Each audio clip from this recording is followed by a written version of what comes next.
magkayayaan na naman kayo kung saan. Saan na naman tayo pupunta? Tingining, tingining, tingining.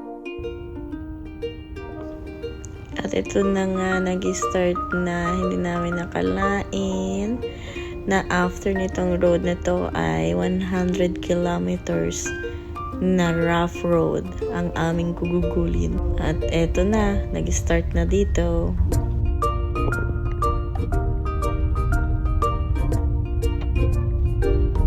First time namin makakapunta sa Banfield. At ito na lang yung parang hindi namin napupuntahan dito sa Vancouver Island. So, ang balak lang namin is tignan ang place at tignan kung ano ang pwedeng mga tourist attraction doon. Napakaganda ng lugar na to. Dagat sa kaliwa and then bundok sa kanan. Ito ang pinagmamalaki dito sa Canada, ang kanilang forest.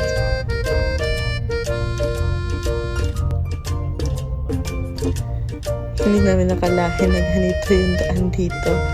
Halos yung isa't kalahating oras namin dito sa ganitong daan namin na ubos.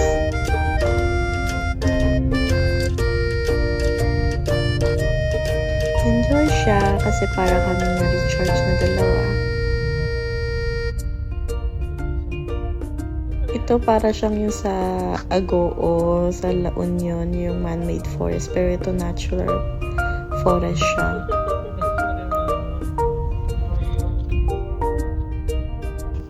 Ayan, konti na lang. Banfield na. Pero nakakalahati pa lang kami ng rough road niyan.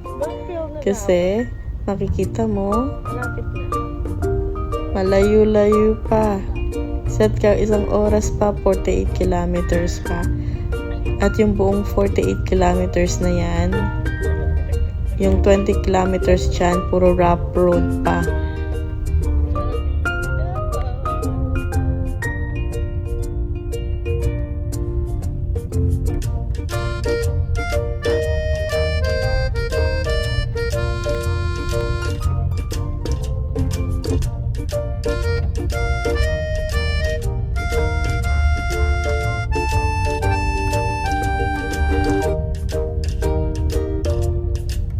Sa daan na to, parang kami lang dumadaan ng araw na yan. Worth it. Kapagod nga lang, pero worth it.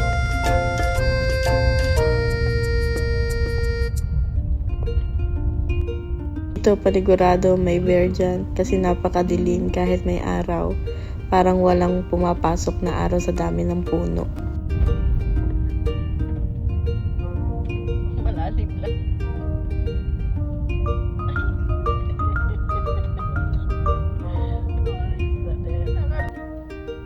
At ito na sa haba-haba ng biyahe, narating na namin ng Banfield sa wakas. Maganda siya. Simpleng lugar, pero tahimik. At maganda siyang camping site. Di na kami nakapag-video dun sa may camping site kasi akala namin baka bawal pumasok doon. Pero, ayun, umikot lang kami. Pero worth it siya. Kung gusto mong makapag-recharge at relax, kung pwede kang pumunta rito. And, pabalik na kami. Pauwi na kami. Parang mostly yung 8 hours namin is pure biyahe. Umalis kami sa bahay namin ng mga bandang alas 2 ng hapon. Nakarating kami sa Banfield ng alas 6. Imikot lang kami, magpagas, and then kung bumili ng mainom.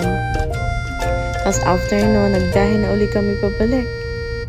Ay, pero maganda, na-recharge kami. Pero yung pabalik namin, hindi na kami dumaan sa rough road kasi parang malapit siya, pero dahil rough road, parang mas matagal yung biyahe. Kaya dito na kami dumaan sa kabila. At least naikot namin para kami nag-loop. Dito nga lang sa part na to, puro dry na yung mga puno, mga pine trees.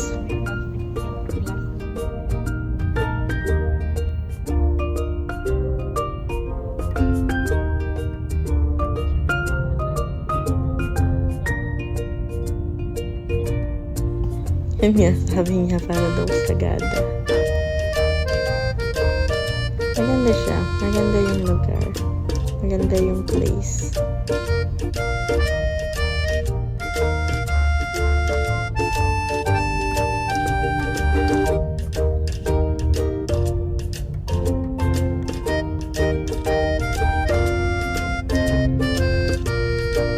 Kung tatanungin mo ako kung worth it ang biyahe, yes, worth it.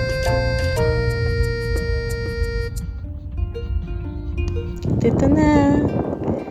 Nag-stop over kami. And napaka-nice ng park na to kasi tabi siya ng dagat. So, ayan. Eat muna ng dinner. It's almost mag-8 p.m. na ata niyan. Maganda yung park na ito sa Port Alberni. So, yan. Tamang kain lang kami. Food trip.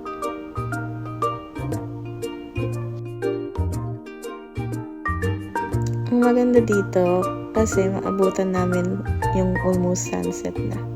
So, see you again for the next vlog.